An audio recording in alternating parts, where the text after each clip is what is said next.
ভাগবতের 13 নম্বর শ্লোকটা বেশ কঠিন আছে, একটু আস্তে আস্তে পড়তে হবে। তন্ন শুশ্রূষ মানা নামহস্যঙ্গানু বর্ণিতুম যস্যাবতার ভূতানাং ক্ষেমায় চ ভবায় চ।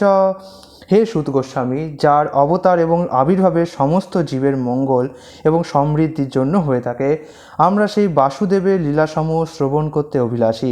আপনি অনুগ্রহ করে গুরু পরম্পরায় লব্ধ সেই জ্ঞান আমাদের কাছে ব্যাখ্যা করুন, কেননা তার শ্রবণ ও কীর্তনে উভয়েরই কল্যাণ সাধিত হয়।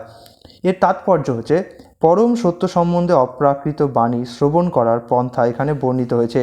এই বাণী শ্রবণ করার প্রথম যোগ্যতা হচ্ছে যে শ্রোতাকে তা শ্রবণ করার জন্য ঐকান্তিকভাবে আগ্রহী হতে হবে, আর তার বক্তাকে পূর্বতন আচার্যদের পরম্পরায় যুক্ত হতে হবে। যে সমস্ত মানুষ জড় বিষয়ের প্রতি আসক্ত, তাদের পক্ষে পরম তত্ত্ব সম্বন্ধীয় এই চিন্ময় বাণী হৃদয়ঙ্গম করা সম্ভব নয়। সদ্গুরুর নির্দেশনায় শিষ্য ধীরে ধীরে প্রবৃত্ত হয়। তাই শ্রদ্ধাবনত চিত্তে গুরু শিষ্য পরম্পরার ধারায় প্রবাহিত পরম তত্ত্বজ্ঞান শ্রবণ করাই হচ্ছে চিন্ময় জ্ঞান লাভের পন্থা। সূত গোস্বামী এবং নৈমিষারণ্যের ঋষিরা উভয় ক্ষেত্রেই এই যোগ্যতাগুলি যথাযথভাবে প্রকাশ পেয়েছে, কেননা সূত গোস্বামী শ্রী ব্যাসদেবের ধারায় এই জ্ঞান লাভ করেছিলেন এবং নৈমিষারণ্যের ঋষিরা সকলেই ছিলেন সেই পরম তত্ত্বজ্ঞান লাভে ঐকান্তিকভাবে প্রয়াসী।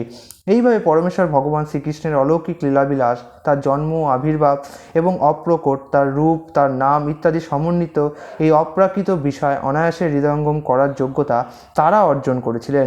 এই ধরনের আলোচনা সমস্ত মানুষকে পারমার্থিক তত্ত্বজ্ঞানের পথে অগ্রসর হতে সাহায্য করে।